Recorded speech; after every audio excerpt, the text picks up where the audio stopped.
Delivering your Tuesday edition of CNN10, I'm Carl Azus. I'm a real person, unlike the anchor you're going to see later in the show, and I am personally grateful to have you watching. Okay, let's get started. U.S. President Donald Trump has signed a proclamation that will prevent certain migrants from seeking asylum in America. Here's what that means. Asylum refers to protection for people who are being mistreated. For those who are persecuted in their home countries because of their race, religion, nationality, political opinion, or membership in a certain group, the U.S. government allows them to apply to stay in America. President Trump's proclamation puts a new limit on that. Migrants who illegally cross into the U.S. from its southern border with Mexico will no longer be eligible to apply for asylum, at least for 90 days. Here's why the proclamation was issued. The president wants to decrease illegal immigration to the U.S. and to further discourage the caravans of migrants who are now traveling through Mexico from coming to America. Many of them are expected to seek asylum. Here's why the proclamation is controversial. Advocacy groups, including the American Civil Liberties Union, say the Trump administration is trying to override current U.S. asylum law. They call the proclamation illegal, and they've filed a lawsuit to challenge it. The rule took effect on Saturday. The government says it will not apply to migrants who came into the country before it was issued or to people who present themselves at legal ports of entry into the U.S. 10-second trivia.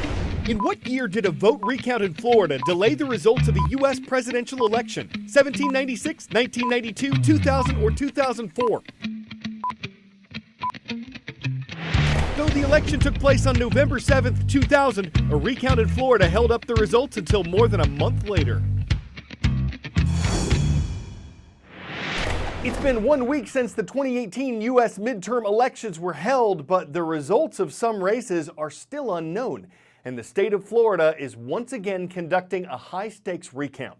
There are 3 races that are too close to call. In the race for governor, former U.S. Representative Ron DeSantis, a Republican, had about 34,000 more votes than Tallahassee Mayor Andrew Gillum, a Democrat. In the race for Florida's U.S. Senate seat, current Governor Rick Scott, a Republican, had about 12,500 more votes than current Senator Bill Nelson, a Democrat. And in the race for Florida's Agriculture Commissioner, candidate Nikki Fried, a Democrat, had about 5,300 more votes than candidate Matt Caldwell, a Republican. Florida's doing a mandatory recount because the margins of leadership in all 3 of these contests is under 0.5%. And part of the controversy is, at the end of Election Day, it appeared that the 3 Republican candidates had larger leads over their opponents than they did after late vote counts came in from some Florida counties. So Republican candidates have suggested that Democrats are trying to commit fraud to win the elections, while Democrats have suggested that Republicans are trying to keep all the votes from being counted. Florida's recount of 8.5 million votes has to be done by this Thursday night. If it's not, then the current counts and results are likely to stand. Who is your hero? The top 10 CNN heroes of 2018 have been named. They'll each receive a $10,000 cash prize, and the person who becomes CNN Hero of the Year will win quite a bit more. You'll recognize several of the nominees if you've been watching our show daily, and today we have a refresher on who they are and what they've done. I'm Anderson Cooper. All year long, we've been introducing you to some truly remarkable individuals. We call them CNN Heroes, everyday people changing the world. Now it's time to announce the top 10 CNN Heroes of 2018. From Lagos, Nigeria, programmer Abisoye Ajay Akinfolarian. Her coding program gives disadvantaged girls the skills and confidence to transform their lives. In Washington, D.C., college student Maria Rose Belding created an online platform that prevents food waste and fights hunger. From Basalt, Colorado, Amanda Boxtel. She was paralyzed in a skiing accident, and technology helped her walk again. Today, she helps others follow in her footsteps. Frustrated by the violent injuries he saw in the emergency room, Dr. Rob Gore now helps young people in Brooklyn stay safe and resolve conflict peacefully. Here we go, guys. From Twin Falls, Idaho, Luke Mickelson helps kids in need rest easy by giving them free beds. In San Diego, California, Susan Muncie. She survived trafficking. Now she gives women housing and hope to start a new life. 87-year-old Florence Phillips was born to immigrant parents. Now she provides free English language and citizenship classes in Carson City, Nevada. From Lima, Peru, Ricardo Punchon. This doctor provides free housing and support to seriously ill children and their families while they receive medical treatment. High school English teacher Ellen Stackable helps incarcerated women in Oklahoma find their voices and heal from trauma. And finally, from Kansas City, Missouri, veteran Chris Stout, whose tiny homes help homeless veterans rebuild their lives. Congratulations, the top 10 CNN heroes of 2018. Now it's time for you to decide who will be named CNN Hero of the Year and receive $100,000 to continue their work. Just go to CNNheroes.com to learn how to vote for the CNN hero who inspires you the most. And be sure to tune in to CNN Heroes and All-Star Tribute. Once again, I'll be co-hosting with Kelly Ripa as we celebrate all of the honorees live from New York, Sunday, December 9th at 8 p.m. Eastern.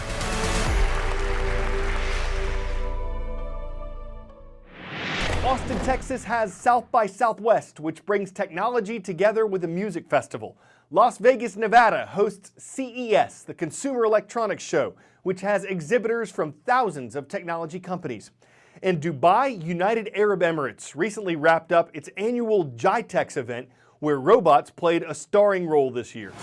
This is GITEX, the Gulf Information Technology Expo, the biggest tech show in the Middle East. More than 4,000 exhibitors from 100 different countries turned up this year. What really stands out at GITEX compared to all the other tech conferences we see around the world is the amount of money governments in this part of the world are pouring into tech. Not just the amount of money they're investing in tech companies, but the way they're trying to guide tech startups in their nations to innovate to meet the needs of the Gulf region.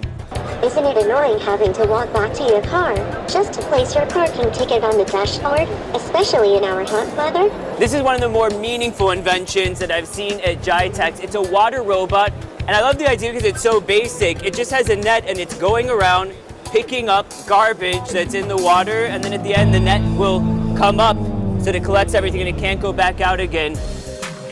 Other bits of tech here are more lighthearted. This robot's making me nervous.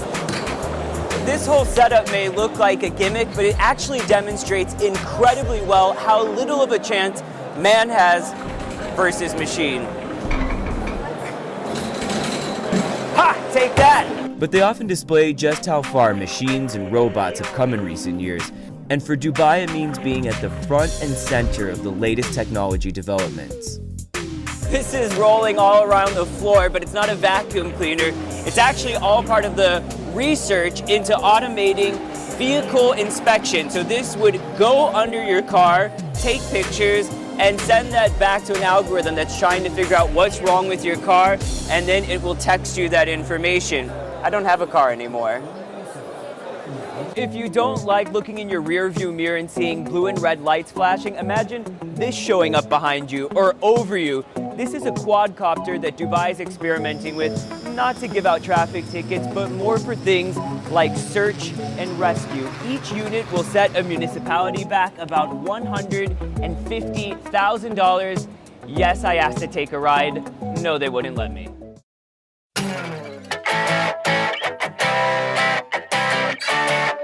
I'm kind of glad my job isn't just to anchor CNN10, but to write it as well, because that's one thing this guy can't do. Hello, everyone. I'm an English artificial intelligence anchor. You hear that? He said artificial intelligence, not the real thing. He's part of an effort to show off China's new AI technology. True, he looks professional, and he won't lose his voice to a cold or need to take breaks, but he is absolutely useless unplugged, whereas I keep on going. And as far as his delivery goes, he's robotic, y'all. So what if he can anchor digit all day long? And what if his hair and his fashion are the very high definition of cutting edge? When it comes to his reporting, he's only two-dimensional. When it comes to personality, he just can't deliver. Maybe one day there'll be more virtual anchors and they'll make news. But until then, we're keeping it real on CNN10. I'm Carl Azus.